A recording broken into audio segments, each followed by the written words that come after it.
kita bahas karena memang kita bisa bareng-bareng berbicara mengenai bincang karet ini di pertemuan online.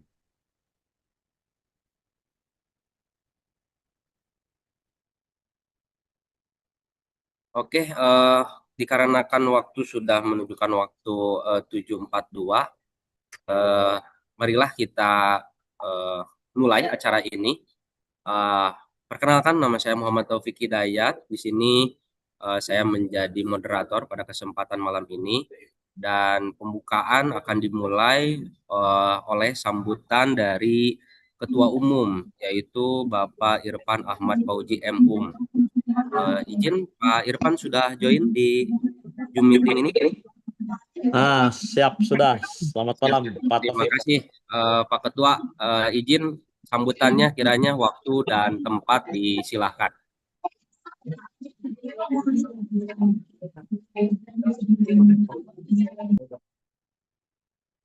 Ya, Bismillahirrahmanirrahim. Assalamualaikum warahmatullahi wabarakatuh. Eh, Terima kasih Waalaikumsalam. Pak Taufik ya atas waktunya ya, dan selamat malam semuanya. Yang saya hormati para pengurus DPP Apkarindo, para peserta, terutama di sini Pak Benediktus ya, Pak Beni. Terima kasih Halo Pak Pak. Beni atas Ayo Pak Taufik. kehadirannya Pak Dirut ya, Pak Dirut Sintas, dan Bapak-bapak sekalian, Bapak Ibu sekalian, para petani karet dimanapun berada. Kita hari ini melanjutkan diskusi bulanan terkait dengan tema-tema seputar karet. Dan Bapak Ibu sekalian, kami di DPP Apkarindo sampai saat ini sedang terus berproses untuk merapihkan koordinasi di antara para petani karet di seluruh Indonesia ya, para petani karet di seluruh Indonesia untuk bisa terkoordinasi, terkoneksi. Kenapa ini menjadi penting? Saya kira dengan situasi dinamika karet yang hari ini sama-sama kita tahu eh, sangat dinamis, naik turun itu sangat dinamis sekali, dan saya kira butuh untuk semua di antara kita para petani karet itu untuk menyatukan pandangan, untuk menyatukan frekuensi supaya kita di industri karet ini bergerak di industri karet ini untuk ya katakanlah tadi ini tanggung jawab kita, dari kita, oleh kita, dan saya kira harus kita jaga oleh kita. Dan terkait dengan tema pada malam hari ini dari Sintas akan menjelaskan juga terkait dengan bagaimana menghasilkan ya tentu produk karet ini yang berkualitas, ya produk karet yang berkualitas dengan tentu ini dengan harapan besar kita semua bahwa para petani-petani ini menghasilkan karet-karet yang berkualitas, produk yang berkualitas, barang yang berkualitas, sehingga ini juga menjadi daya tawar kita ke depan untuk memperbaiki kualitas daripada karet itu sendiri. Dan terima kasih seluruh panitia peserta yang hadir tadi dari Aceh, dari dari Subang ya, dari Jawa Barat ya, dari Jawa Barat, dari Palembang, dan dari seluruh wilayah Indonesia hari ini. Mudah-mudahan agenda pada malam hari ini bisa memberikan pencerahan, dan kita berdiskusi dalam 1-2 jam 1 sampai 2 jam ke depan. Saya kira kurang lebih itu yang bisa saya sampaikan. Terima kasih. Assalamualaikum warahmatullahi wabarakatuh. Waalaikumsalam warahmatullahi wabarakatuh. Terima kasih kepada Bapak Irfan Ahmad Fauzi selaku Ketua Umum Apkarindo yang telah memaparkan sambutannya. Terima kasih Pak Irfan. Alhamdulillah dengan adanya sambutan dari Pak Irfan, kita bisa mulai acara diskusi ini agar lebih efektif dan efisien.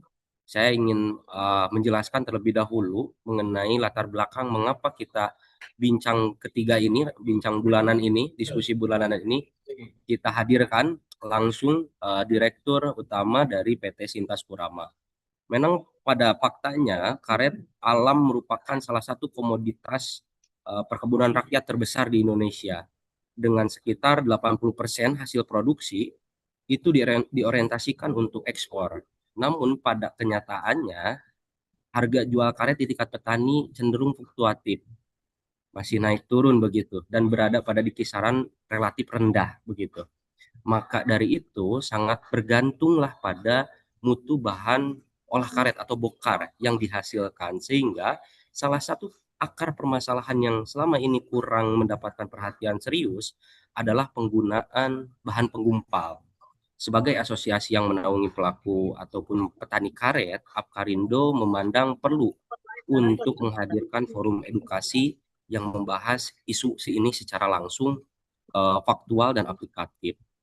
Di tengah-tengah kita sudah hadir juga Bapak Benediktus Anugrah Ria, SHLLM, sebagai Direktur Utama PT Sintas Perdana, yaitu sebagai produsen cuka penggumpal atau koagulan karet.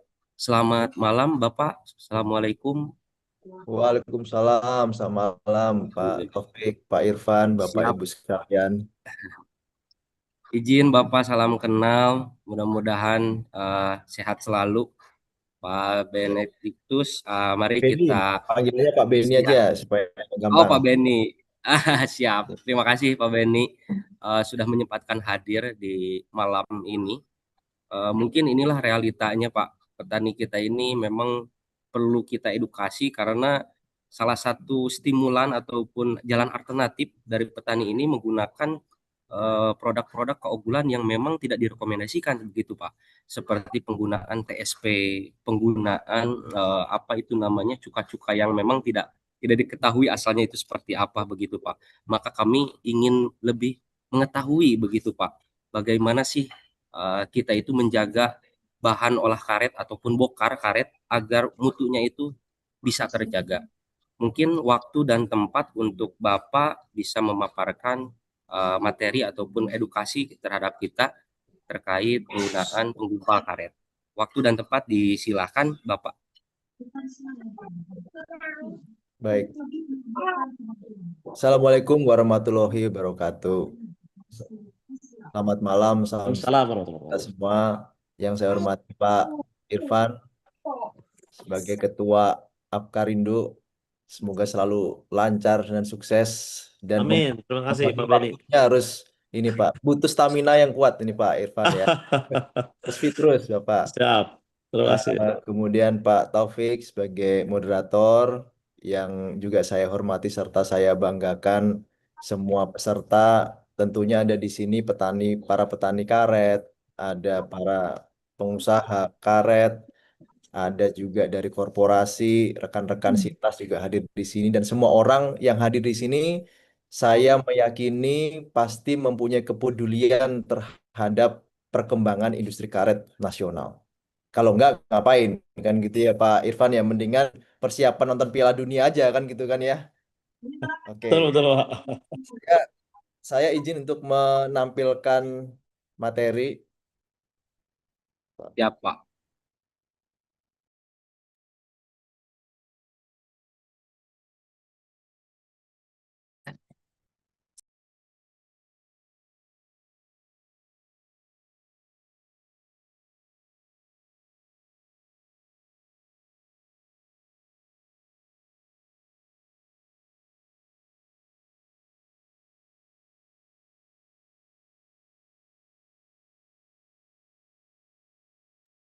Oke.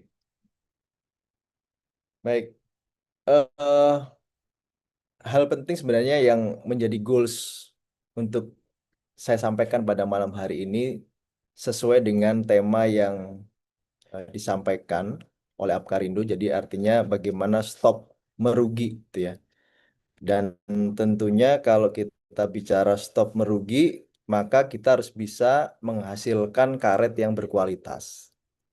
Nah, karet yang berkualitas itu tentunya nanti mendapatkan apa namanya harga yang dihargai dengan harga yang mahal oleh industri.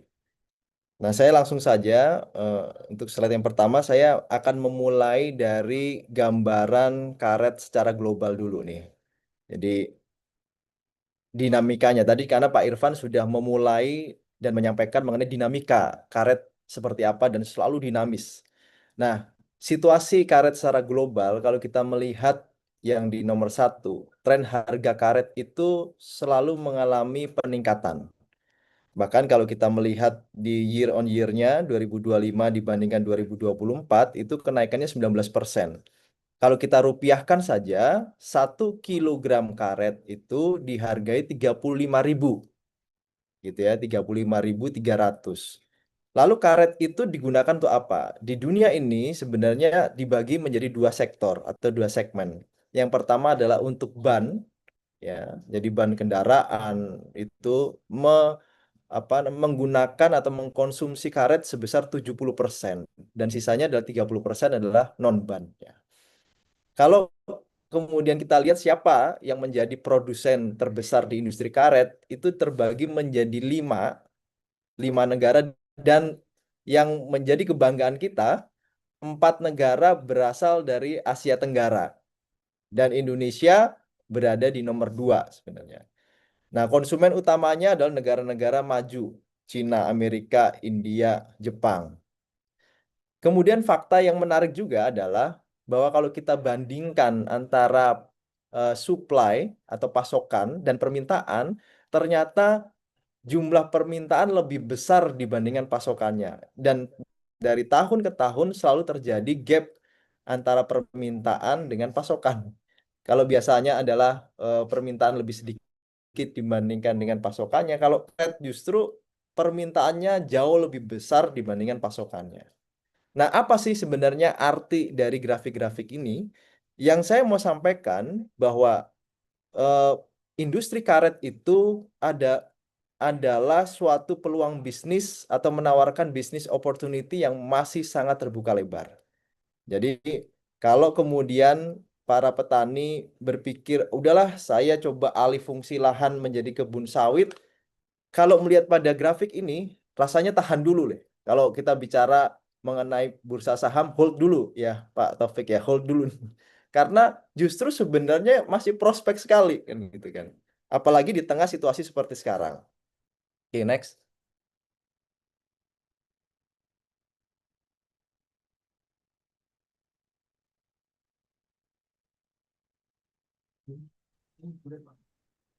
Oke. Lalu kemudian kalau kita melihat tadi secara global, sekarang Indonesia. Sebenarnya saya secara singkat saja akan menyampaikan bahwa Indonesia ini merupakan produsen terbesar kedua di dunia untuk karet, sekaligus eksportir terbesar kedua di dunia untuk karet. Nomor satunya Thailand semua kan gitu kan ya. Nah, kalau kita lebih zoom in lagi di Indonesia, berapa sih total luas kebun karet di Indonesia? Adalah sebesar 3,57 juta hektar. Dan kalau kita melihat dominasinya berada di Pulau Sumatera, Sumatera Selatan, Jambi, Riau, dan Sumatera Utara. Satu yang cukup besar ada di Kalimantan Barat. Dan kalau kita melihat di 3,57 juta hektar ini, justru kita melihat tren produksinya justru mengalami penurunan ini, Bapak Ibu sekalian. Dari tahun 2023 ke 2026 ini cenderung menurun produksinya. Dari sisi harga karet, memang kalau kita melihat grafiknya di poin nomor 4 itu, kita melihat di tahun apa namanya di 2026 mengalami kenaikan di 18.000. Bisa dibantu kursor juga, Rik. Kursor sambil kelihatan nggak ya di layar ya? Ah, itu. Yang bawah, tren harga karet. Nah, kalau kita melihat trennya di tahun 2023 ini kan 17.000. Kemudian tahun 2026 menjadi 18.000. Kelihatannya membahagiakan nih, ya kan trennya. Tapi kalau kita melihat di harga internasional, sebenarnya kurang dihargai juga nih, ya kan, karet di Indonesia, terutama di harga di tingkat petani. Karena kalau tadi harga karet internasional itu 35.000, Bapak Ibu. Di Indonesia, di tingkat petani itu 18.000. Maka apa yang salah di situ kan gitu kan? Ini kan 2 kali lipatnya nih. Harusnya petani Indonesia mampu mendapatkan di 35.000. Tapi hanya dihargai 18.000. Maka apa yang salah? Maka tidak, menurut saya saya sangat mengapresiasi Pak Irfan kalau kemudian mengangkat topik mengenai jangan sampai rugi nih petani karet. Apa yang salah di sini? Nah, kalau kita coba melihat ya, sebelum saya menjawab pertanyaan itu apa sih yang salah, maka kita perlu tahu sebenarnya kriteria karet yang bagus itu apa. Coba, next.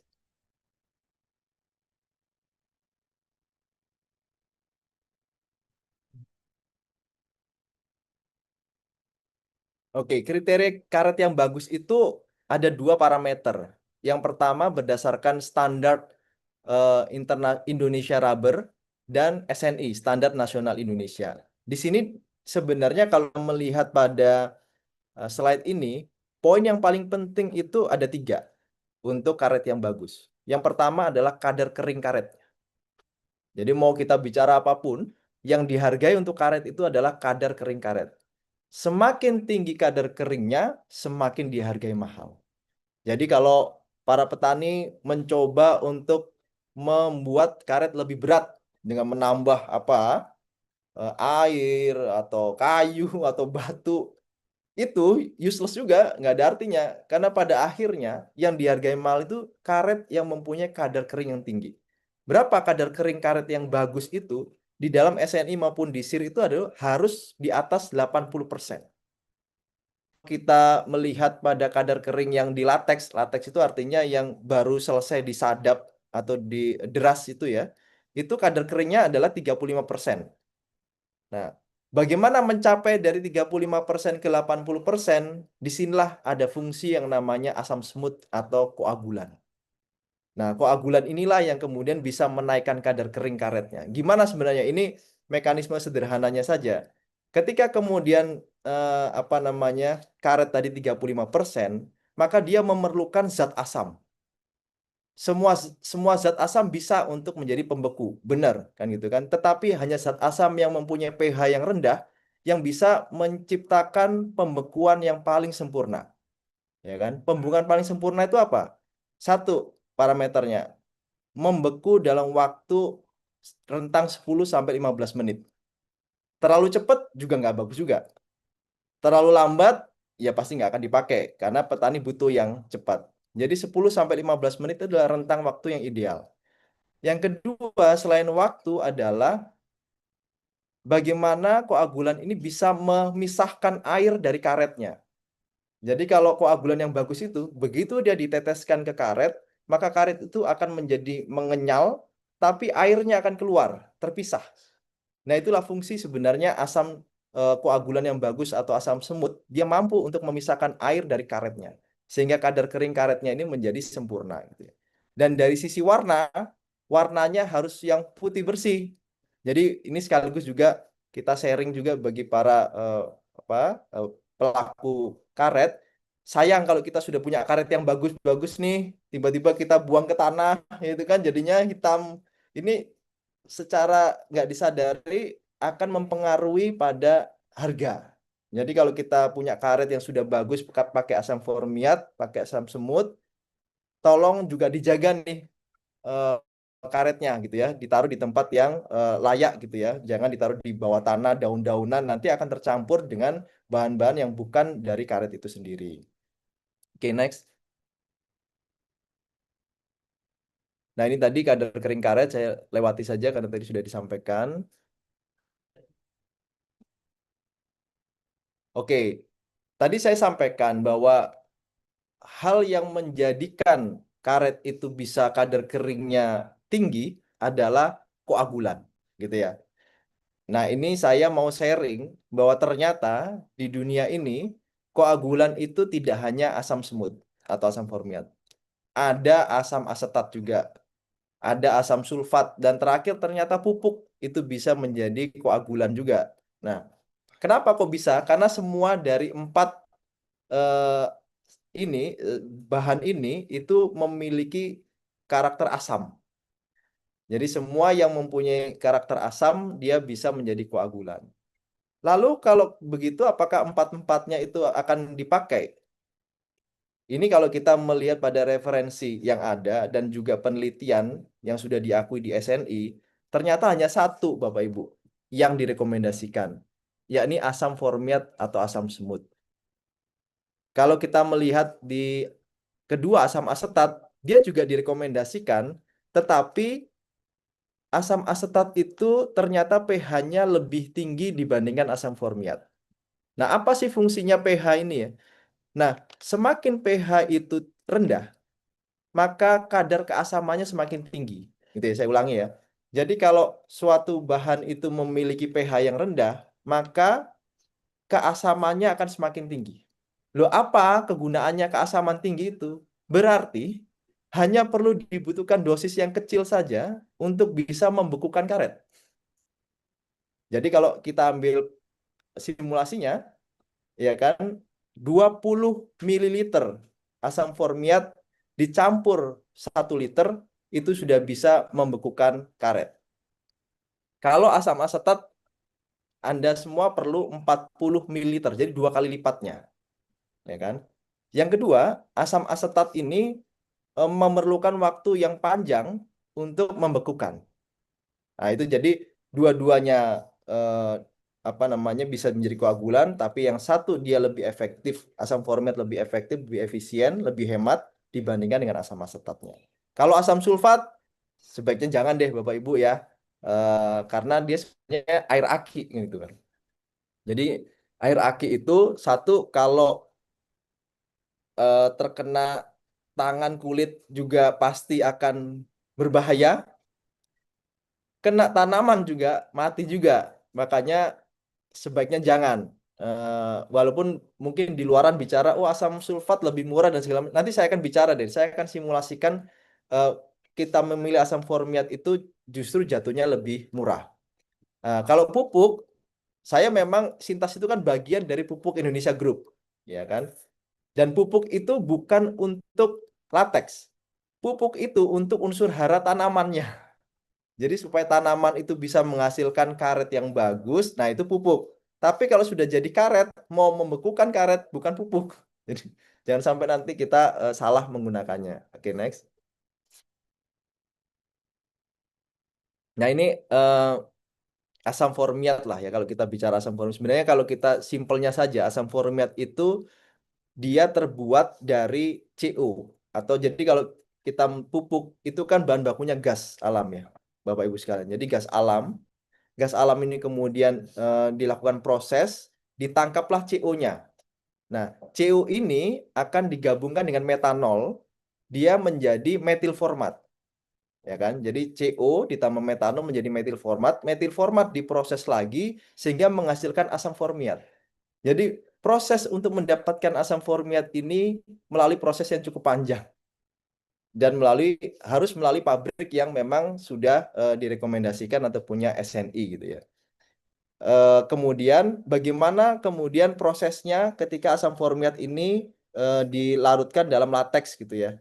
Yang tadi saya sampaikan tujuannya adalah bagaimana terjadi koagulasi secara cepat dan kadar keringnya tercapai secara tinggi. Itu adalah sebenarnya dengan merilis unsur H-nya, ya kan, sehingga kemudian itu menjadi turun.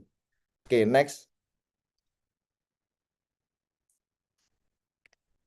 Tadi kalau kita bicara mengenai asam formiat, asam semut sebagai eh, yang direkomendasikan, maka sebenarnya kami dari PT Sintas Kurama Perdana ini kita menyediakan asam formiat dengan berbagai macam kemasan. Sebagai informasi, Bapak Ibu sekalian, PT Sintas Kurama Perdana itu satu-satunya produsen pabrik yang memproduksi asam formiat di Indonesia dan Asia Tenggara. Ya, jadi hanya kita, Sintas. Dan kita merupakan anak perusahaan dari Pupuk Kujang, bagian dari Pupuk Indonesia Persero. Jadi kalau ekosistem pupuk dan tanaman di Pupuk Indonesia Group sudah punya semuanya dari hulu ke hilirnya. Dan kita ditugaskan secara khusus untuk memfokus ke asam formiatnya. Jadi asam formiat kita ada asam formiat di kadar 85%, 90%, 94%. Kemasannya juga ada jirigen, ada yang kempu 1 ton.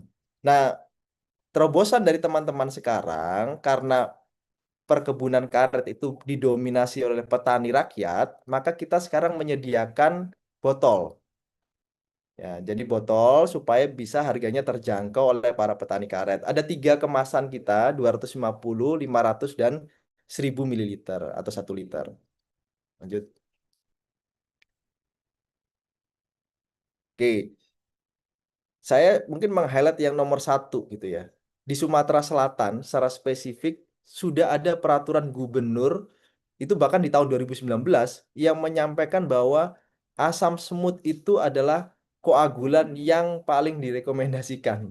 Jadi tentunya kalau government atau pemerintah sudah menetapkan suatu peraturan, pasti kan didahului dengan penelitian-penelitian yang sudah valid kan gitu kan.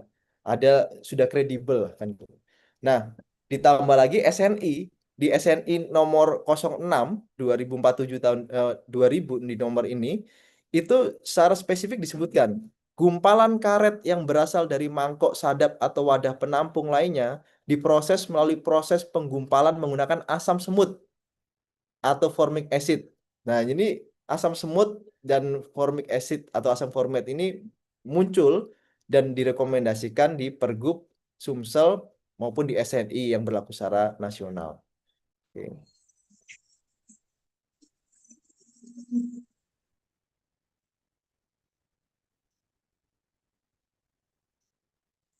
Nah, memang saya sebagai dirut di Sintas ini baru apa namanya 3 bulan ya menjabat sebagai dirut. Saya ketika kemudian melakukan kunjungan ke sentra karet, Sintas ini katanya adalah seperti mitos, mitos. Jadi pernah dengar tapi susah didapat. Nah kan gitu kan ya.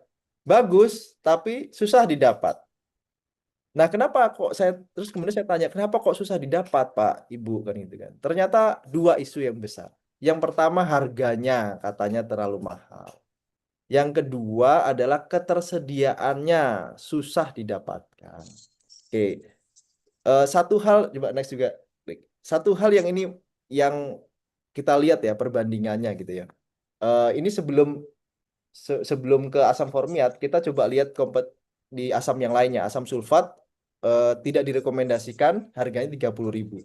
Asam asetat direkomendasikan tapi lebih boros itu di 25.000 dan pupuk di 20.000 gitu ya. Sintas untuk kemasan 1 liter dulu ini itu di 40.000. Mahal, memang. Makanya sekarang ini sebenarnya kerja keras teman-teman ya untuk menciptakan produk yang efisien, proses produksi yang efisien.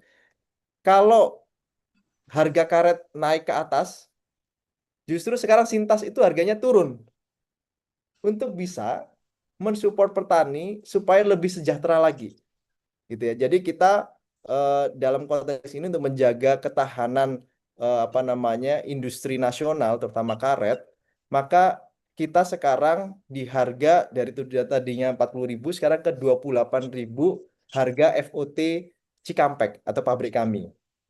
Ya itu jadi siapapun nanti yang mau menjadi distributor langsung aja kan gitu kan untuk menghubungi kami. Jadi harganya sudah sekarang turun ke 28.000. Jadi kalau ada isu yang pertama harga, sekarang kita sudah jawab nih secara real bahwa harganya sudah kita turunkan dan tentunya sangat kompetitif dibandingkan dengan pesaing yang lainnya. Oke, lanjut. Nah, sekarang kita melakukan simulasi ya. Ini simulasi, asumsinya.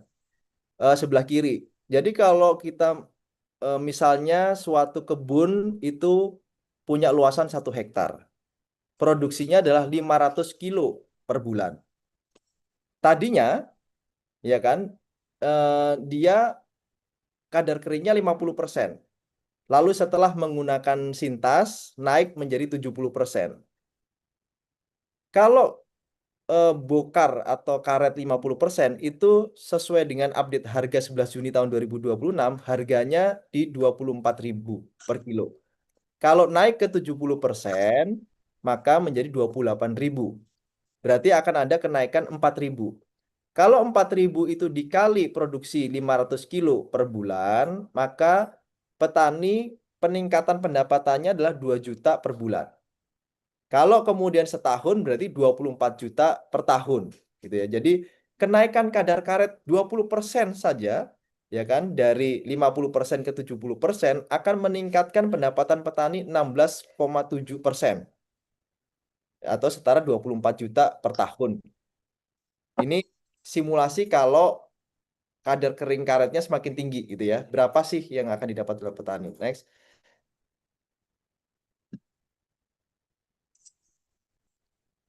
Nah, sekarang saya akan mensimulasikan kalau pakai asam formiat. Jadi, kalau tadi naik kadar keringnya dapat 24 juta, ya kan?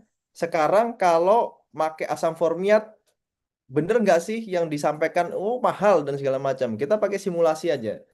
Asam formiat 250 ml. 250 ml itu 20 mililiternya dicampur air 1 liter, maka sebenarnya asam formiat 250 mililiter setara dengan 12.250 mililiter atau 12 liter air, ya. Bisa menjadi 12 liter air yang siap untuk dikocorkan di mangkok. Ya, 12 liter air. Nah, misalnya di dalam kita melakukan riset itu per mangkok itu membutuhkan 50 mililiter asam formiat. Maka 250 mililiter itu bisa dikocorkan ke mangkok sadap sebesar 245 mangkok, ya. Jadi 250 bisa ke 245. Ya, setarakanlah 250 ke 250 sebenarnya kan gitu ya. Nah, kalau kemudian jumlah per mangkoknya itu isinya ada 500 gram karet, maka dengan 250 mililiter itu bisa menghasilkan 123 kilo karet. Simpelnya, simpelnya ya, berapa yang dibutuhkan asam formiat untuk menghasilkan 1 kilogram latek? Ternyata hanya 98 perak, Pak. Atau 100 rupiah kembali 2 rupiah kan gitu kan. Itu yang saya katakan setelah disimulasikan ternyata murah sekali kan gitu kan. Kalau disetahunkan, ya kan, kalau disetahunkan itu misalnya perhitungan kebutuhan lahan petani di kebun karet 1 hektar, hasil lateknya 500 kilo gitu ya. Kebutuhannya kan 4 botol nih per bulan. Untuk 1 hektar itu hanya 4 botol saja atau 1 liter gitu kan. Nah, itu sebenarnya Bapak Ibu hanya mengeluarkan uang 1.100.000, Pak. Setahun. Pajak mobil Bapak Ibu mungkin lebih mahal dengan ini, tapi ini menghasilkan duit kan gitu kan. Nah, ini yang kita sudah simulasikan, artinya saya itu cuma ingin memberikan pemahaman bahwa harga mungkin se dilihat sepintas mahal gitu ya. Tapi kalau itu botol itu kan harus diencerkan dengan air. Ketika sudah diencerkan, maka jatuhnya, ya kan, itu sangat-sangat murah sekali dibandingkan dengan potensi pendapatan 16,7 yang akan dinikmati oleh petani karet. Next. Nah, ini data real yang saya dapat di UPPB Sumatera Selatan, yakni UPPB Layan Jaya dan UPPB Macang Sakti. Di sana, ketika tender karet, itu harga kadar kering karet 60%, itu di harga 16.840, sama semua nih. Ya kan? Tapi eh, di UPBB Layan Jaya kalau kita melihat jenis pembekunya, dia menggunakan spekta atau deorup. Di sini dihargai di harga 13.227. Ketika di UPPB Macang Sakti yang jenis pembekunya sudah ditetapkan menggunakan Sintas 90, ya kan, Sintas 90, harga hasil lelangnya itu di 14.200. Berarti memang membuktikan ada perbedaan nilai beli dari si UPPB tadi terhadap petani. Oke, next. Nah, ini tadi saya sudah sampaikan intinya untuk ketersediaan, sebagai informasi tambahan nih, ketersediaan itu kita sudah mengirimkan lebih dari 8 ton asam formiat di Sumatera. Dan sekarang tim kami, tim Sintas, sudah melakukan penetrasi pasar di Sumatera. Nah, Kalimantan dan wilayah lain kita selalu ikut Apkarindo. Kalau Pak Irfan perintahkan kita, ayo kita sama-sama untuk ke daerah ini, siap kita untuk sama-sama membantu para petani karet dan harapannya harga karet terbang ke atas. Saya kira itu dari saya, Bapak Ibu sekalian, mohon maaf jika ada salah-salah dalam penyampaian. Saya hanya mendoakan bahwa petani karet semakin lama akan semakin sukses dan harga karet selalu terbang ke atas. Dari saya itu cukup, Pak Moderator, saya kembalikan. Wassalamualaikum warahmatullahi wabarakatuh.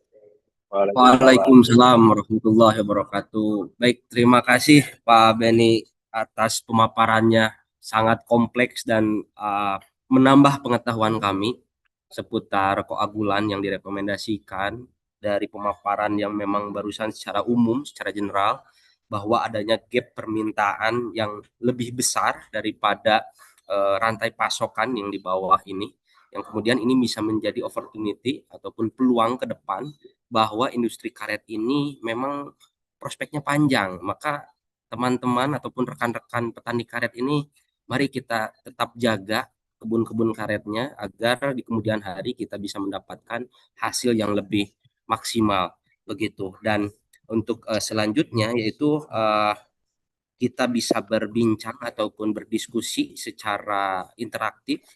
Kita buka terlebih dahulu untuk termin pertama 3 orang penanya. Boleh silahkan, barangkali ada yang mau bertanya, bisa di klik tombol raise hand ataupun acungkan tangan ataupun bisa langsung open mic, kira-kira boleh Bapak Ibu sekalian.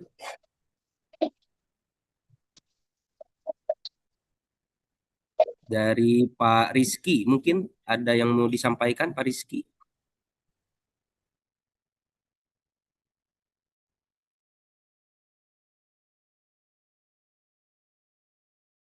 Oke, mungkin masih malu-malu ini Pak.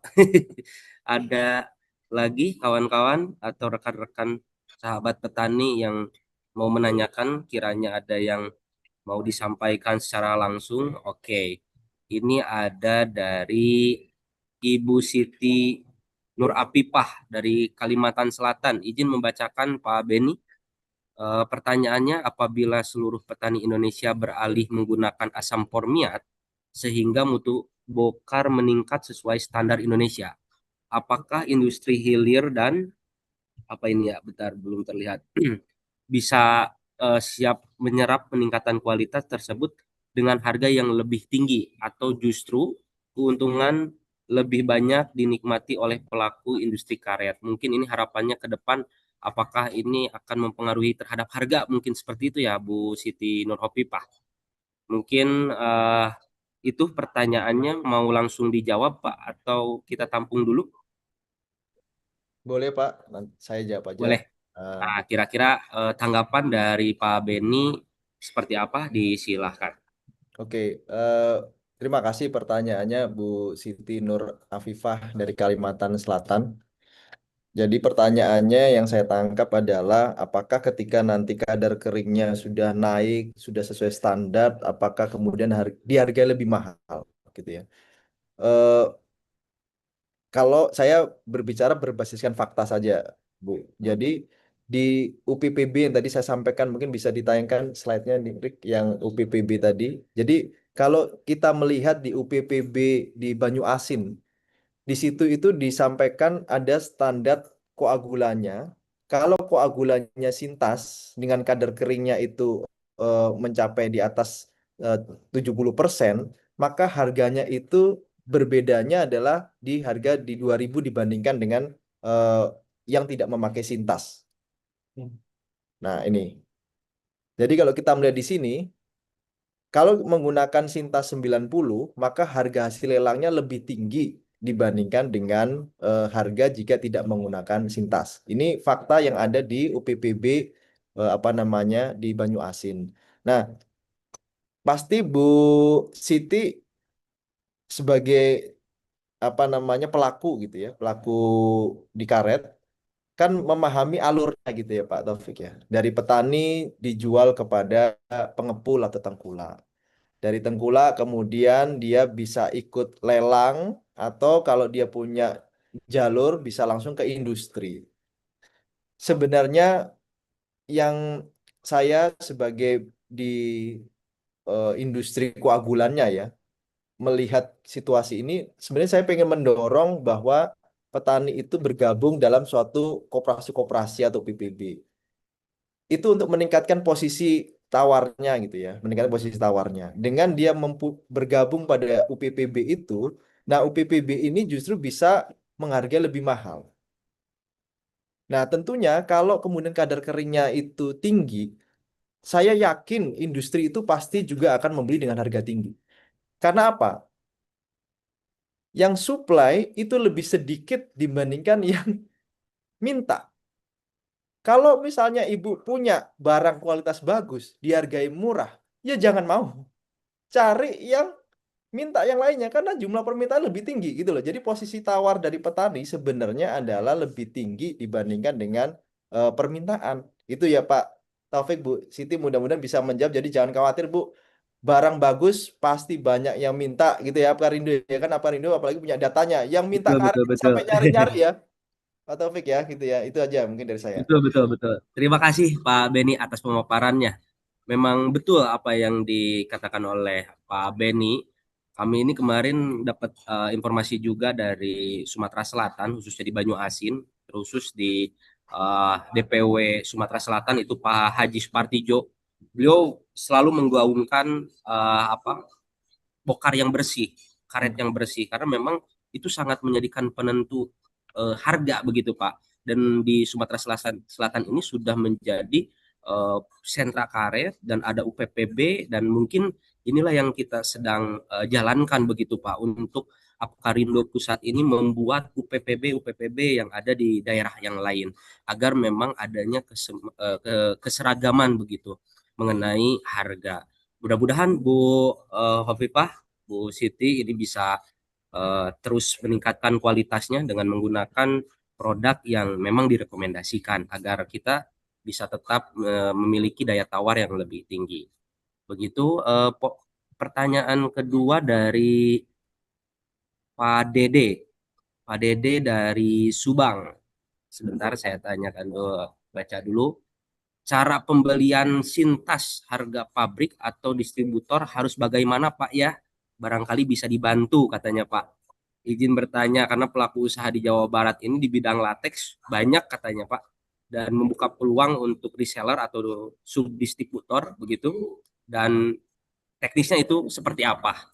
Mungkin bisa langsung dijawab. Terima kasih dari Pak Dede. Ini saya mengucap alhamdulillah puji syukur ini Pak Taufik, karena baru presentasi berapa menit sudah langsung ada yang mau pesen kan gitu kan. Jadi saya terima kasih sekali kan gitu kan, Pak Dede. Pak Dede, kita sekarang sangat membuka pintu bagi siapapun yang mau menjadi distributor. Tujuannya satu, kita sama-sama berkolaborasi untuk meningkatkan kesejahteraan petani karet di Indonesia. Ya, makanya Sintas komitmen untuk menurunkan harga. Kalau yang lain sekarang adalah saatnya menaikkan harga, kita adalah menurunkan harga. Ini jadi Pak Diri, dan itu harga 28.000 satu liter itu harga di FOT Cikampek. Nah, tentunya kalau kita kan produsen, Pak Dede, namanya produsen, tentu kan pembeliannya harus dalam kuantum tertentu ya, minimal 8 ton di kami, sehingga kalau misalnya Pak Dede punya kelompok yang apa membutuhkan banyak, nanti kolektif saja melalui apa namanya distributor, nanti bisa menjadi distributor kami dan bisa menghubungi kontak person yang ada di sini, bisa di capture saja kontak personnya, nanti langsung ditelepon ditanya lebih lanjut. Tapi prinsipnya kita akan mempermudah siapapun yang mau sama-sama untuk membantu petani karet di Indonesia. Gitu Pak Taufik. Oke, terima kasih Pak Beni. Dan ini pertanyaan ketiga mungkin dari Pak Nurfianto dari Malang. Seberapa besar dalam persentase pengaruh genetik, pemeliharaan dan pasca panen terhadap kualitas latek dan mutu bokar? Mungkin ini pasca panennya mungkin ya Pak ya, untuk proses koagulan. Dan memang saat ini asap cair dari pirolisis ya, biotek dan ekstrak buah menjadi alternatif. Apakah hal itu direkomendasikan juga Pak atau bagaimana? Itu mungkin pertanyaannya dari Pak Nurfianto. Baik, Silakan Pak. Pak Nurfianto, terima kasih atas pertanyaannya. Jadi pertanyaan pertama, seberapa besar dalam persentase pengaruh genetik pemeliharaan pasca panen? Kalau kalau melihat ini Pak ya, karena saya besar di industri pupuk juga Pak. Jadi tidak akan mungkin suatu tanaman itu bisa eh, optimal, seoptimal-optimalnya kalau dia tidak mendapatkan asupan, ya kan, unsur hara dari tanah yang dibantu dengan pupuk. Kalau genetik, genetik kan berarti kan dari pohon karetnya bibitnya gitu ya. Bibitnya memang harus bibit yang baik untuk pohon karet. Tetapi bibit yang baik kalau tidak dibantu dengan pemupukan yang tepat, ya tentunya tidak akan optimal. Nah, berikutnya setelah diberi pupuk yang tepat dengan dosis yang tepat, berikutnya adalah mekanisme penyadapannya ini, Pak Taufik, Pak Nurfianto, yang seringkali saya lihat kok ini ya, sayang rasanya pohon karet yang dalam usia prime-nya itu justru disadap itu dari tengahnya. Yang seharusnya kemudian kan disadap itu dari tanah berapa senti terus kemudian naik ke atas. Bahkan ada yang nyadapnya sangat dalam sekali sehingga kena kambiumnya kan itu pasti akan mati kan gitu kan. Nah, itu yang tentunya mungkin ini melalui Apkarindo kali ya, nanti bisa bekerja sama dengan Pupuk Indonesia untuk juga memberikan pendampingan, dan syukur-syukur kalau nanti bisa ada program pupuk subsidi dari pemerintah untuk karet kan, jadi kan yang apa sangat-sangat membantu para petani.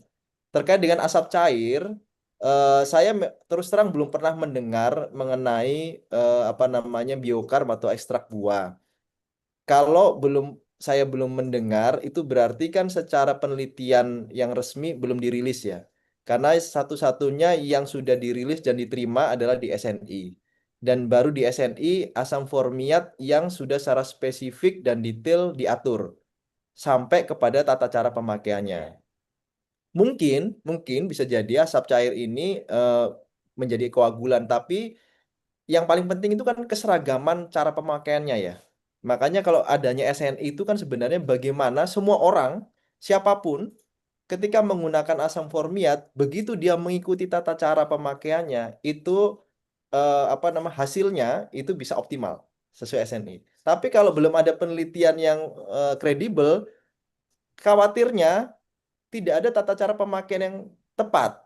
Nanti tiap orang bisa beda-beda hasilnya. Itu aja sih yang mungkin eh, asap cair ini perlu untuk didorong supaya bisa mendapatkan penelitian yang lebih kredibel lagi. Gitu aja Pak Taufik. Makasih Oke, Pak. terima kasih Pak Beni. Mungkin pemaparan dari Pak Beni ini secara kesimpulan mungkin bahwa yang direkomendasikan yang tertera tadi ya Pak ya, karena memang disesuaikan dengan standar yang ada di Indonesia SNI begitu ya Pak ya. Dan memang ke depannya Bapak-bapak sekalian, eh, penentu kadar karet kering itu mungkin yang saya teliti itu pernah baca yaitu pasca panen Pak. Jadi memang bagaimana cara kita menggunakan koagulan ataupun membuat proses menjadi lem karet begitu ya Pak ya, dan menggumpal itu menjadi salah satu penentu harga karet bisa tinggi. Oke, dikarenakan termin satu pertanyaan sudah dilaksanakan, sekarang ada pertanyaan secara langsung. Izin dari Pak Burhanuddin Lopa Ibni Daeng Cela. Disilakan Pak Burhanuddin untuk diaktifkan mikrofonnya. Oke, Assalamualaikum warahmatullahi taala wabarakatuh. Waalaikumsalam. Jadi, izin bertanya, saya dari Desa Sungai Dua Laut, Kecamatan Sungai Loban, Kabupaten Tanah Bumbu, Provinsi Kalimantan Selatan. Jadi, saya kumpulkan beberapa petani di rumah karena malam ini kita mengadakan Zoom tentang karet. Jadi ada beberapa pertanyaan yang ingin saya ajukan kepada bapak-bapak semua, yaitu terkait penggunaan cuka sintas. Di sini Bapak semua, di sini itu mayoritas petani memakai pembeku pupuk Pak SP36 ataupun S3P10. Sebelumnya itu petani di sini sudah pernah memakai merek yang satu adalah Sintas 90, terus yang kedua merek Spekta. Nah, pada saat petani rata-rata di sini memakai Sintas itu Pak, memang luar biasa untuk getah karetnya. Tapi kendala yang diterima oleh petani itu Pak, mengelupas tangannya ketika digunakan pembeku itu. Nah, itu terus yang kedua, eh, pakaian yang digunakan itu adalah menjadi rapuh Pak. Jadi akhirnya eh, para petani itu banyak beralih ke pupuk sekarang. Itu kemarin kami mendapat bantuan dari Dinas Perkebunan Provinsi. Kebetulan saya sebagai salah satu kelompok pengepul karet di sini. Terus yang kedua, kami dari petani yang ada di sini, yang ada di khususnya di Tanah Bumbu itu, khususnya di Kecamatan Sungai Loban itu kan kurang lebih dalam per bulannya itu Pak sekitar 2000 ton lebih karet yang bisa dijual ke pabrik. Nah, pertanyaannya itu Pak, satu di sini kan masih saya tadi perhatikan di situ beberapa harga lelang di daerah. Di sini harga lelang itu Pak masih kategori tinggi, masih di harga 19.750 sampai 20.000 di atas truknya. Maksudnya itu begini, para toke karet itu melelang ke koperasi atau UPPB dengan beberapa pembeli yang ada. Nah, itu harganya rata-rata di angka 19.750 sampai 20.000. 20.000 di petani, tapi itu kan masih ada pemotongan buruh, terus kelompok dan sebagainya.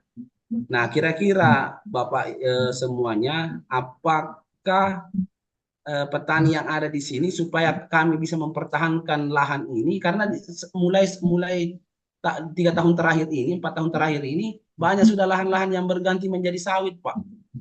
Jadi bagaimana untuk menyikapi persoalan ini sementara petani ini tetap menginginkan harga karet itu yang lebih tinggi. Nah, melalui Apkarindo ini ada nggak celah supaya petani karet yang katanya di medsos itu lebih dari 2 juta seluruh Indonesia itu bisa mendapatkan alokasi pupuk bantuan, karena di sini mulai bergejolak nih Pak, harga pupuk itu kan 6 Mutiara itu menyentuh angka 1 juta, urea 650.000, Ponska itu harganya menyentuh 500. Nah, sementara di kecamatan sebelah itu kan ada petani padi itu. Nah, mereka mendapat alokasi bantuan pupuk subsidi. Akhirnya banyak pupuk yang diselundupkan untuk dibeli oleh pekebun karet supaya tetap terpupuk karetnya. Nah, bagaimana cara untuk menyikapi itu, Pak, supaya para petani karet ini bisa sampai di kementerian ini, nah, melalui Apkarindo, supaya ada bantuan pupuk ke depannya, sama pembeku tadi itu supaya tidak terlalu keras, Pak. Karena kalau terlalu keras, petani takut itu untuk memakai, karena baju yang dipakai untuk berkebun rapuh. Terima kasih, Pak. Mohon penjelasannya. Oke, terima kasih Pak Burhanuddin atas pertanyaannya. Secara garis umum mungkin tadi pertanyaannya apakah Sintas ini membahayakan atau tidak, kan seperti itu, dan terbukti di lapangan ada terjadi seperti itu. Mudah-mudahan ini bisa menjadi pencerahan untuk kami semua. Izin Bapak bisa dijawab langsung pertanyaan dari Pak Burhanuddin. Oke, baik. Assalamualaikum Pak Burhanuddin. Salam buat para petani karet yang lagi nobar berarti ini Pak ya, sambil nonton Piala Dunia mungkin nanti ya. Kalau dulu ada namanya Baharudin Lopa Pak Burhanuddin, kalau Bapak tahu ya, itu jaksa agung. Jadi Bapak namanya Burhanuddin ini sebenarnya punya karakter yang jadi pemimpin gitu Pak. Ya kan dulu nama Jaksa Agung Baharudin Lopa itu orang yang sangat-sangat terkenal kan gitu kan. Kalau Bapak kan mirip-mirip nih Burhanuddin, Lopanya sudah dapat gitu kan ya Pak. Pak Burhanuddin, eh, satu saya menyampaikan simpati buat teman-teman petani yang kemudian pada saat pemakaian Sintas ternyata mengalami tadi ya mengelupas tangannya. Jadi memang Pak, asam formiat ini kan bahan kimia ya Pak ya, asam formiat ini. Eh, Dia itu memang harus dilarutkan ke air Pak. Jadi asam formiat diambil 20 ml atau 2 tutup botol lah. 2 tutup botol asam formiat dicampurkan ke air 1 liter Pak. Jadi jangan langsung asam formiatnya diteteskan ke mangkok.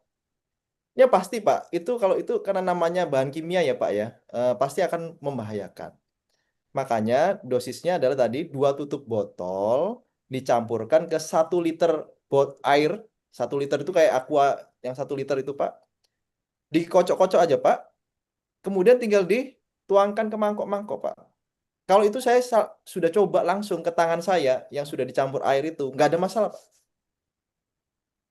Jadi mungkin apa namanya, kalau misalnya masih terjadi lagi, tapi saya pastikan itu sudah enggak Pak. Kalau Bapak mengikuti tata caranya tadi ya. Mungkin kalau boleh tahu kenapa Pak? Kok bisa waktu itu mengelupas? Apakah langsung dipakai 1 botolnya atau gimana itu Pak? Izin Pak menjawab. Jadi tetap kemarin itu setiap misalnya dibuka dari botol-botol kecilnya itu kan ditumpah ke, kalau kami di sini itu eh, derum itu kan isinya 200 liter. Mm-mm. Nah, terus dipotong dua itu diisi 2 botol yang 250 mili itu rasanya. Iya. Botolnya itu diisi ke sana kan ketika disalin ke aqua apa botol aqua yang Oh. 1,5 liter itu kan untuk di bawah untuk menyuka itu. Jadi dalam waktu 2-3 bulan itu Pak, tangan ini mulai mengelupas Pak. Makanya kemarin itu eh, petani itu mulai terarahkan ke S3 Spekta. Setelah Spekta keras juga masih. Nah, akhirnya kami memakai S3P10. Nah, S3P10 ini masih bertahan sekarang, tapi karena S3P10 itu kan melonjak nih harganya. Akhirnya petani itu banyak lari ke apa namanya ke pupuk SP36. Nah, pertanyaannya itu kendalanya begini, Pak. Ketika petani beralih ke pupuk untuk pembekunya, ternyata kualitas karet itu menurun. Nah, kualitas karet itu menurun karena menurut informasi dari pabrik karet itu ketika di anukan apa di model di apa namanya itu ditarik begini cepat putus kalau memang kalau dia pakai Sintas jadi dia bagus anunya. Cuma kan kendalanya itu tadi. Nah, sedangkan petani karet ini yang penting dia dapat banyak terus harganya menjanjikan karena di sini kemarin itu kan harga tertinggi. Karena kemarin itu harga tertinggi di sini itu hampir sama aja Pak yang memakai Sintas karena masih ada juga yang pakai Sintas, pakai Spekta ada juga, S3P10 ada juga, yang pakai pupuk ada juga. Setiap desa kan beda-beda itu Pak. Jadi tergantung harga lelang yang diikuti. Kadang misalnya di sini ada satu tempat itu di Kampung Bali, itu sekali lelang itu kan dia kurang lebih 250 ton satu desa itu. Nah, 250 ton itu diikuti oleh 6 toke karet. Akhirnya kemarin dia tembus 2.500 di atas truknya. Nah, padahal pembekunya pupuk juga, tapi di sisi lain di tempat lain itu ada juga pembeku yang masih pakai cair itu merek S3P10. Ternyata masih rendah daripada itu, padahal petani sekarang pintar ini Pak, karena sudah bisa mengakses SGX Sikom itu. Nah, kemarin ini kan dalam 2 hari ini SGX Sikom itu mulai menunjukkan tren positifnya di angka 38.000 sekian nih. Berarti kan kemungkinan pergerakan harga lelang di petani itu mungkin menyentuh angka 20.000 nih. Karena di sini rata-rata K3-nya untuk karet Sebamban itu, untuk karet di Tanah Bumbu wilayah Sebamban itu antara 57 sampai 60%. Tapi per bulan timbangannya Pak, per bulan. Ya, baik Pak. Jadi nanti Bapak coba dulu yang tadi saya sampaikan ya Pak ya. Jadi tutup botolnya langsung dituangkan kepada apa namanya, jangan bak terbuka karena kalau bak terbuka Bapak nanti takutnya ngaduk-ngaduk airnya langsung ya Pak ya. Takutnya gitu. Eh, Sebaiknya Pak langsung saja tadi dituangkan ke botol terus dikocok aja Pak botolnya yang 1 liter itu ya Pak ya. Nah, nanti Bapak bisa langsung tuangkan ke mangkok-mangkok itu. Nah, Hmm. nanti kalau Bapak pengen lebih detailnya lagi Pak, di Sintas itu punya ini Pak, medsos Pak di Instagram. Bapak lihat nanti di Sintas Kurama Perdana. Di situ ada cara pakainya. Atau nanti misalnya saya bisa kirim lah video pemakaiannya ke Apkarindo ya. Nanti Bapak bisa melihat video pemakaiannya. Kalau masih terjadi seperti itu Pak, nanti kami akan datang langsung Pak ke tempat Bapak untuk melakukan pendampingan Pak. Mantap, mantap. Siap, Ya. Pak. Terima kasih, Pak Beni. Eh, Nanti saya kirim di grup ya, Pak Burhanuddin, video-videonya agar bisa di-follow juga. Mungkin nanti ada Instagram dan media sosial yang lainnya ya, Pak Beni ya, agar bisa para peserta ini bisa bisa melihat bagaimana penggunaan ataupun cara pakai yang tepat begitu ya, Pak ya, yang direkomendasikan oleh Sintas langsung. Oke, untuk itu dan ada pertanyaan kedua ya Pak Burhanuddin ya mengenai Ya, subsidi pupuk dan lain-lain begitu ya Pak ya. benar-benar Pak. Nah, ini sangat penting Oke, juga Pak karena eh, apa namanya itu rata-rata kan petani karet itu pupuk tiga atau 2 kali dalam 1 tahun itu Pak. Sementara pupuk sekarang ini tidak naik lagi tapi pindah harga. Yang awalnya itu urea 380, sekarang sudah 650 sampai 670 yang nitrea itu. Mutiara sudah angka 980 nih. Kemarin saya beli itu di pedagang itu 980. Yaramila 950. oke siap Pak. Saya izin menjelaskan terlebih dahulu Pak ya. Karena kemarin itu kami alhamdulillah ada beberapa eh, program kerja. Yang pertama itu ada rembuk tani Pak. Rembuk tani kita sudah mengadakan di Sumatera Selatan dan Jambi, terus di Kaltim. Nah, di Kaltim ini memang bahasan kita mengenai pupuk yang kita gaungkan secara subsidi. Mungkin kita undang langsung dari Pak Irfan agar bisa berdiskusi di sini. Pak Ketua, izin tanggapannya untuk pertanyaan dari Pak Burhanuddin mengenai yang sedang kita kerjakan mengenai kebijakan pupuk. Pak Ketua, izin.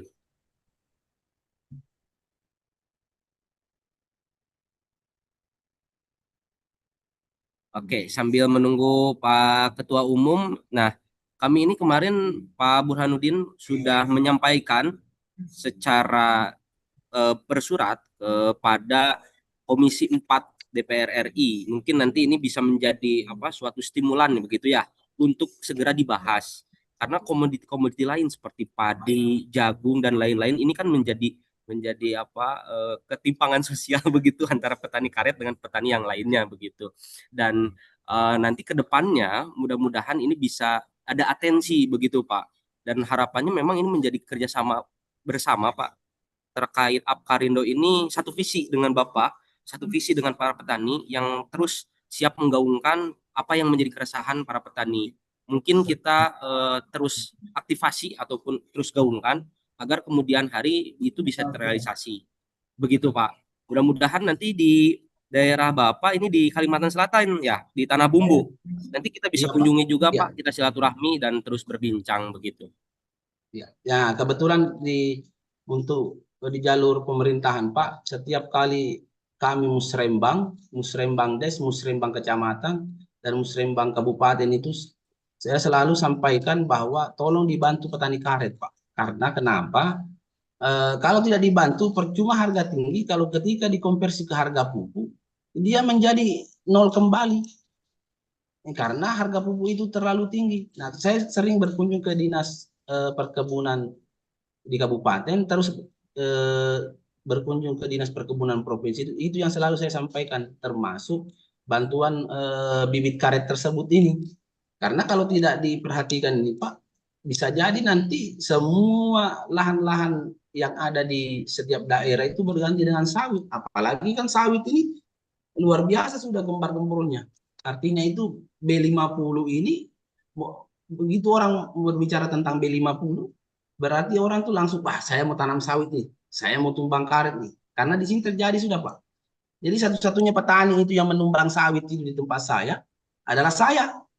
Saya tumbang sawit 2 hektar, saya tanami karet. Yang lain itu pokoknya tumbang karet, tanam sawit. Jadi kalau tidak dikasih contoh untuk berkorban seperti itu, maka semua nanti petani itu akan beralih ke sawit. Karena apalagi sawit ini kan 2 kali panen aja dalam 1 bulan. Tidak pernah cuma dilihat, minum kopi, selesai pulang. Nah, sementara petani karet ini sudah tidak ada bantuannya. Terus ada lagi kalau bertetangga dengan kecamatan lain yang mayoritas petani padi, dapat bantuan traktor, dapat bantuan pupuk, gabahnya dibeli harga normal, disediakan gudang.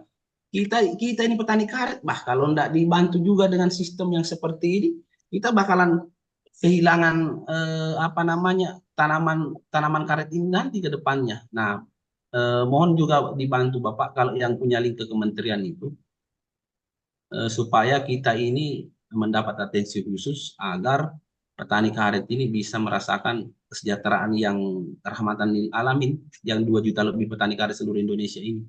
Itu aja Pak. Ini terima kasih. Siap. Terima kasih Pak Burhanuddin. Mudah-mudahan apa yang kita cita-citakan ini bisa terrealisasi bersama, begitu Pak.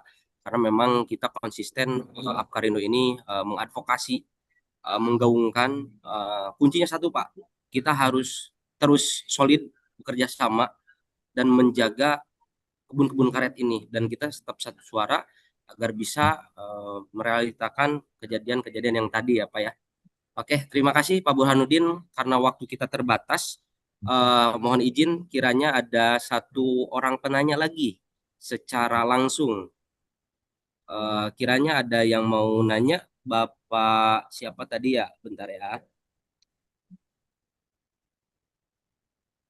Boleh ada yang mau nanya secara langsung? Assalamualaikum Pak. Waalaikumsalam. Dengan siapa ini Bapak?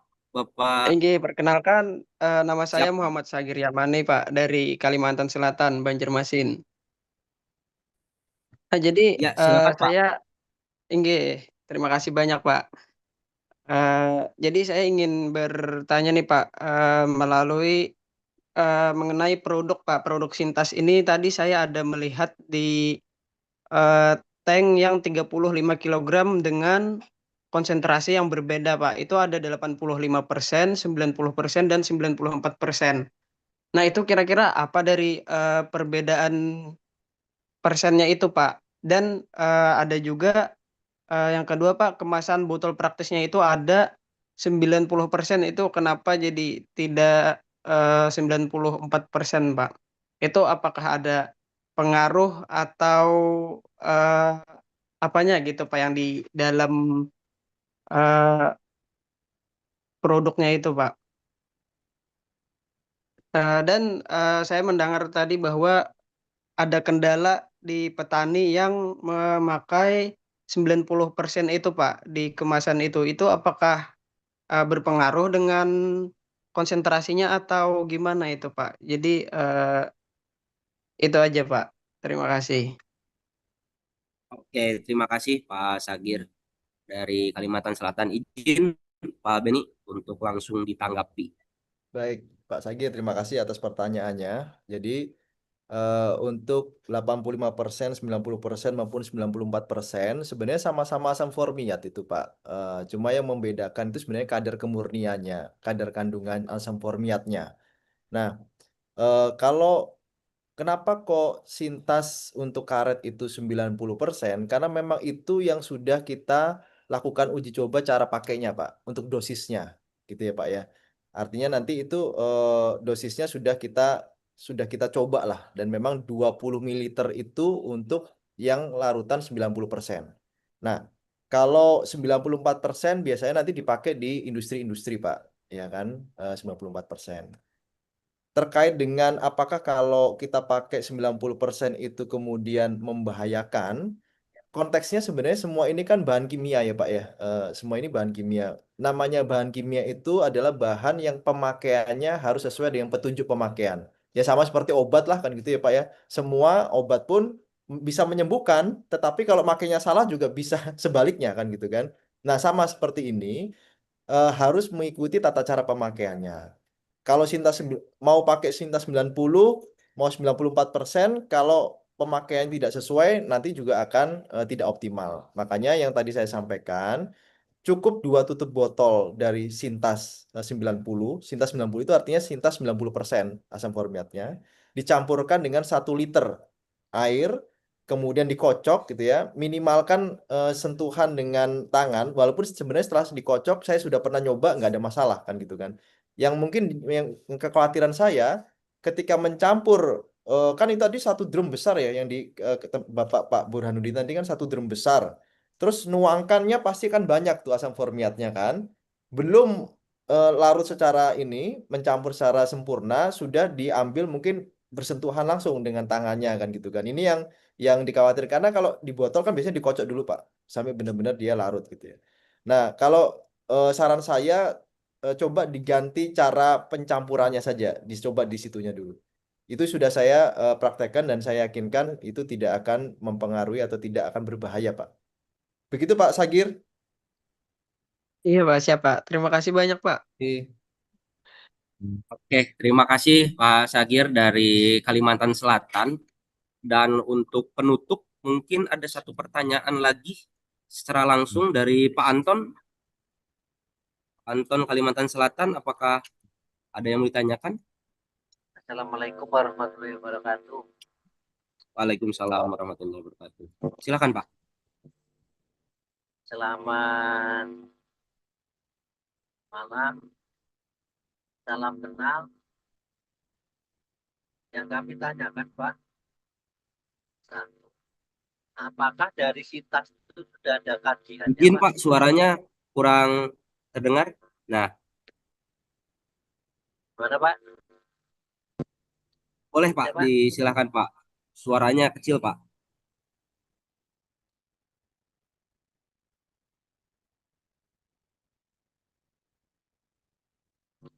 Ya, Pak. Assalamualaikum warahmatullahi wabarakatuh. Waalaikumsalam. Silakan Pak. Yang kami tanyakan Pak, mohon maaf pada Bapak Direktur dari Sintas, apakah sudah ada kajian Pak terkait Sintas dampaknya terhadap pohon karet? Karena petani ini kan rata-rata di tempat kami sini bikin row cup, jadi langsung dibekukan di mangkok. Apakah lama-kelamaan itu tidak berpengaruh terhadap pohon?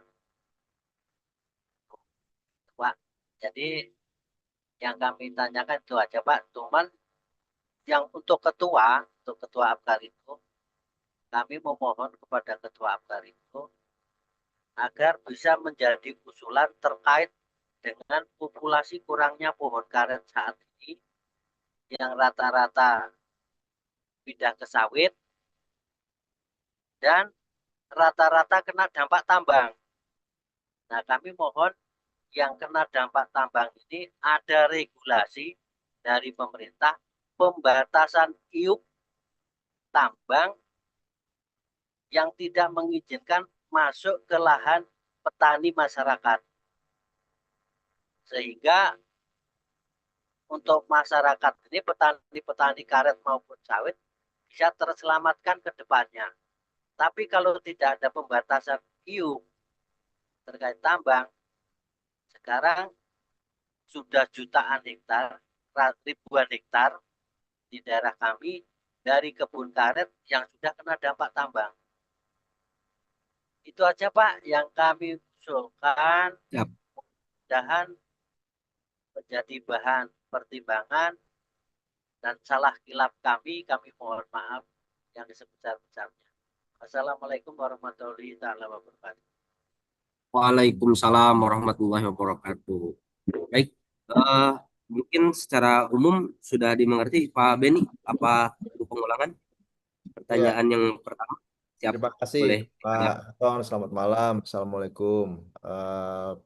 Salam buat para petani karet di sana di Kalsel ya Pak. Ini lumayan banyak yang Kalsel yang menanyakan tiga-tiganya semua dari Kalsel. Pak Anton, jadi terkait dengan Sintas, sepanjang Sintas itu sudah dilarutkan di dalam air, Pak. Jadi tadi yang 2 tutup botol dilarutkan dalam 1 liter air, itu sudah ada penelitian di SNI-nya Pak, tidak membahayakan untuk tanaman, tidak membahayakan juga untuk tanah, dan tidak membahayakan juga untuk tangan atau kulit Pak. Oke, terima kasih Pak. Jadi kami kan bisa Ya, sosialisasi kepada teman-teman. siap Jadi Pak Anton. rata-rata kami di sini masih pakai itu Pak, pakai penjernih air tawas. Oh, tawas. Tawas. Jadi mudah-mudahan masih ini bisa kami edukasikan ke teman-teman petani kami. Mudah-mudahan Oke, setelah acara ini Pak, semuanya langsung beralih ke Sintas ya Pak Anton. amin, amin, amin. Kami kan dari perusahaan juga sudah sekian tahun pakai Sintas terus.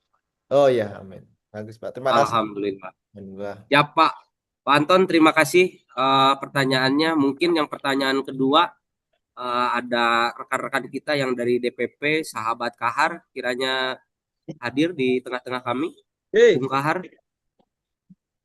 Bung Kahar, ada Baik, sinyalnya terima mungkin. kasih Bang Opik. Siap, izin Pak Anton. Perkenalkan Pak, izin Pak, saya Kahar Pak, dari DPP Apkarindo Pak. Dan kita juga di pusat ini Pak sedang advokasi kebijakan juga Pak terkait tentang karet ini, dan beberapa diskusi juga sebelumnya Pak kita sudah terkait tentang memperjuangin Badan Pengelola Dana Perkebunan Pak, BPDP. Kan kalau perkebunan sawit BPDP KS sawit kan sudah ada Pak. Nah, karet ini kita sedang dorong supaya untuk ya tadi itu kenapa konversi populasi, bagaimana kebun karet kita itu rata-rata smallholder Pak, atau perkebunan rakyat. Itu sekitar 90% di kita di Indonesia itu sekian 90% perkebunan rakyatnya Pak. Jadi dan rata-rata itu tanaman tua dan taman rusak Pak. Nah, beberapa juga sudah mengadakan rembuk tani Pak. Rata-rata hasil data dari petani itu kebun karetnya udah berusia 20 tahun sampai 30 tahun ke atas Pak. Jadi umur kebun karetnya. Dan juga terkait tentang regulasi yang Bapak sampaikan, kalau di Sumsel ada tahun 2017 Pak. Jadi setiap penebangan kebun karet itu satu batang pohon tuh dihargai Pak. Nah, itu kalau regulasi yang sudah ada untuk dicontoh ya Pak. Di Pemprov di Sumsel, saya lupa pergub nomor berapa, tapi tahun 2017 dia Pak. Nah, di Kalimantan, salah satunya kita pernah berdiskusi bersama SNV Indonesia Pak. Baru-baru ini juga di Kalbar sih Pak, dia melakukan penelitian. Dan juga sekarang isunya itu IUDR Pak. Nah, yang di Kalimantan ini beratnya itu untuk IUDR tentang traceability penelusuran produk Pak. Sulitnya itu karena bukan di kawasan hutan Pak kebunnya. Ya memang kondisinya seperti itu Pak. Itu yang sharing info untuk Pak Anton yang sedang kita sampaikan untuk di DPP Pak. Dan harapannya dengan adanya Kalsel sini Bang Opik ya, semoga Asosiasi Petani Karet di Kalimantan Selatan, kebetulan Pak tepat pula kan ketua pengembangan organisasi kita Topik Pak, Kalimantan Selatan, bagaimana bisa maksimal untuk Asosiasi Petani Karetnya, dan semangat ini Pak. Wah, sampai Pak Burhanuddin Lopa dan Pak Anton kumpulkan satu rumah kan petani kan Pak. Wah, luar biasa sekali semangatnya Pak. Jadi di DPP Apkarindo Pak semua anak muda juga Pak.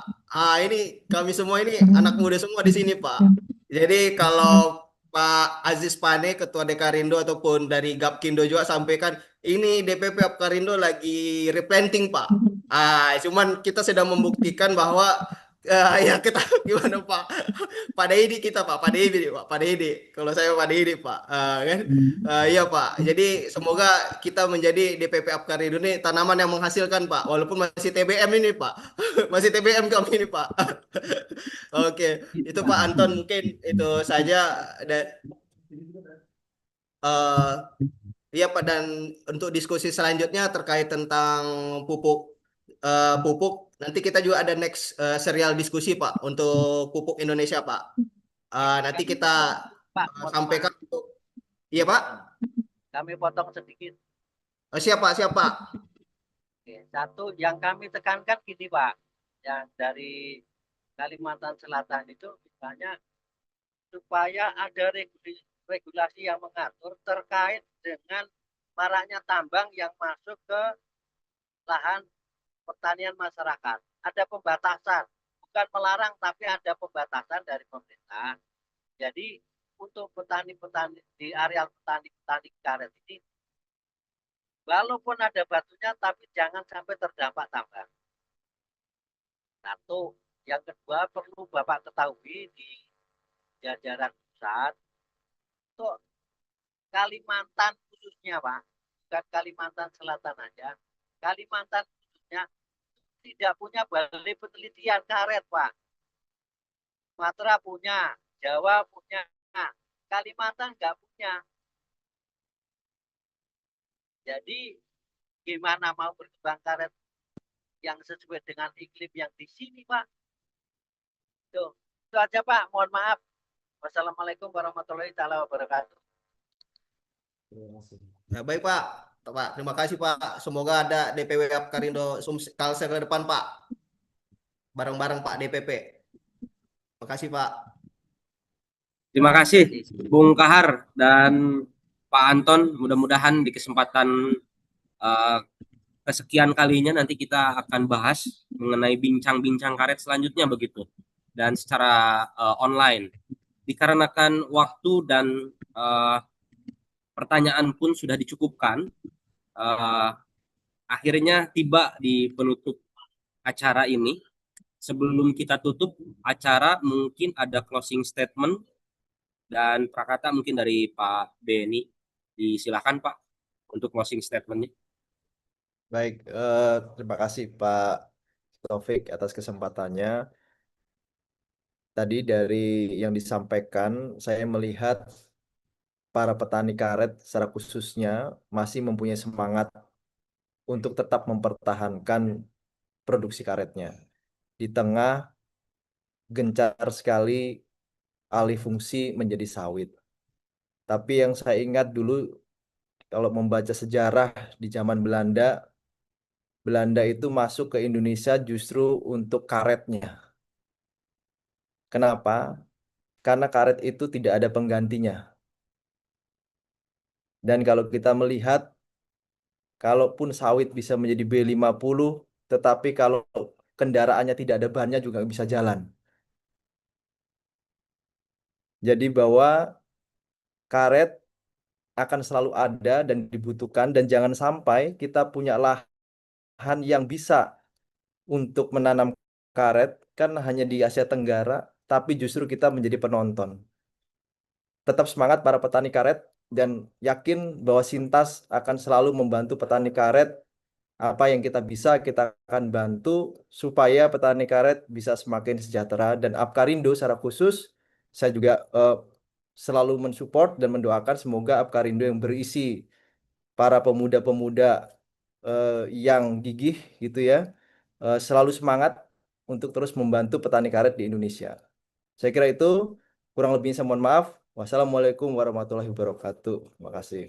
Waalaikumsalam warahmatullahi wabarakatuh. Terima kasih Pak Beni atas closing statement-nya.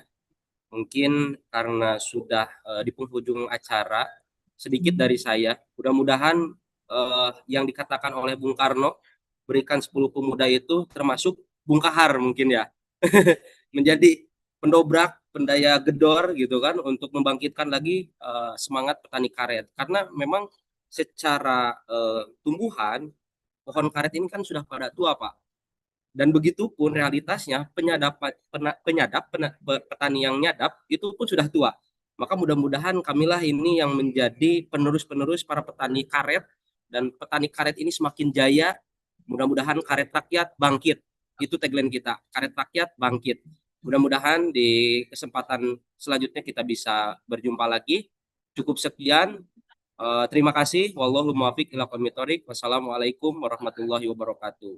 Selamat malam semuanya. Terima kasih atas partisipasinya. Selamat malam semuanya. Terima kasih Pak Beni. Burhanuddin, terima kasih. Jaya selalu di Kalsel. Waalaikumsalam. Terima kasih semuanya. Sehat selalu. Terima kasih.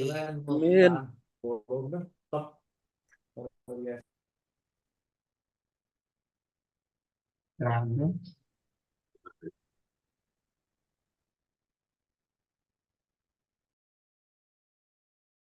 The recording has stopped.